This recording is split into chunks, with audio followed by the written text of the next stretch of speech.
time for Girl Chat, and today we actually have something very, very important to talk about. It's heartbreaking and unacceptable to have to continue to read headlines like this. Another unarmed black man was shot dead. On Friday, September 16th, Terence Crutcher, a 40-year-old community college student and father of 4, was shot to death by Tulsa police officers. Police said officers found Crutcher standing by his SUV, which had broken down in the middle of the road. No crime prompted his apprehension. There is footage of Mr. Crutcher being shot, but we will not be showing it because we refuse to show another innocent human shot down like an animal.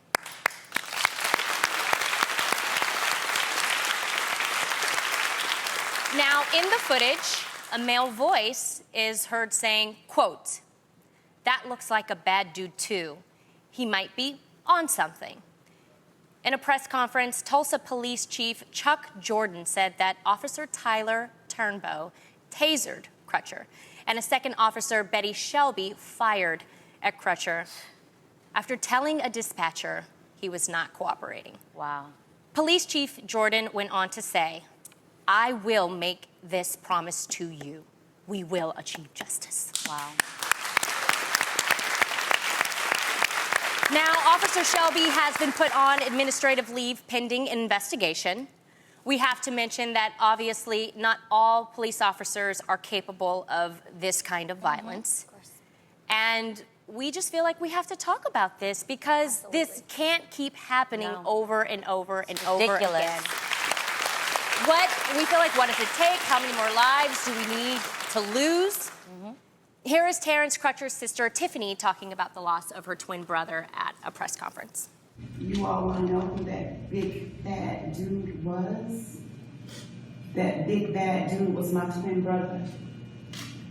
That big bad dude was a father. That big bad dude was a son. I think it's a couple of things I wanted to point out, that they had aerial footage from the helicopter from the air. Correct. And from the air, you could hear one of the operators saying, "Oh, that looks like a bad dude." How can you judge somebody from the air? Unbelievable. He looks like a bad dude. How? From where? What was And he he's doing? walking with his hands up like Yes, this. with his hands up. Yeah. Well, according to the someone that's according to the floor. New York Daily News, the officer, she said she shot Crutcher. She thought he was high on PCP, and she had recently gone through drug recognition training. Evidently, you need to go through some more training because you don't know. You don't know. I mean, I've been saying this for so long about all of this that's happening. When people that don't understand why we have protesters, why we have the Black Lives Matters, is because of these type of situations. And specifically about the police, there needs to be a nationwide reform of police policies, police training, because this keeps happening. Yes. We need to stop. We have to stop. We had to stop looking at this and just going, "Oh, it's another brother And dead." that's where I don't... You know, when are we going to stop this? We got to do some reforms. That's what we have to do. That's where I... Honestly, this is real. I am sick and tired of talking about this. I want to see some changes. Yes. I want to see some justice. Yes. And I believe, you know what, Tam? I believe that police officers are good. We need law and order in this country. Yes, we that cannot is true. have this many people, things that's happening without law and order. That's why it's important. But also, when I say look at the reforms, I believe that, you know, even like if you look at a pilot has certain things. A pilot cannot fly for but so many hours. Maybe our police officers need that because they're stressed out. They're going through different types of things. They're supposed to go through all this training, but nobody is going back and looking at these policies because we can't say, well, all police officers. No. Let's start looking at the problems and make some solutions. Yes, and change it. Because, like you said, not all police officers are bad. I have police officers in my family that are great people. Yeah, your dad was a good dude. Yes. So not all police officers are bad. My issue is, I don't know what kind of oath you guys take of brotherhood, but your #1 oath should be for justice. Right. So I get it. If you're saying, okay, not all police officers are bad, well then let's point on you look bad. Today, it was Mr. Crutcher. Tomorrow, it could be your family member. This is why we have to start changing this. This guy is a big black dude. Every big black dude is not bad. I mean, I date a lot of them. They're great. I love them. I love a big black man. What's even scarier, too, is that we only, I believe, have started to see this because of social media and the power of telephones being able to document this. This has been happening forever. For as long as we know. Oh, can you imagine what happened before they had phones? Cameras, right? We just have cameras, Right, now. to document it. But you were onto something, Adrian. You said a lot of the bad cops are hidden within the system, making all the great cops look bad. So maybe what we can do, because I'm all about finding a freaking solution to everything. Maybe what we can do is we can really, and Nakia Jones, she was the woman police officer who spoke out about the shootings, months ago. Correct. She said something that really, really stuck with me.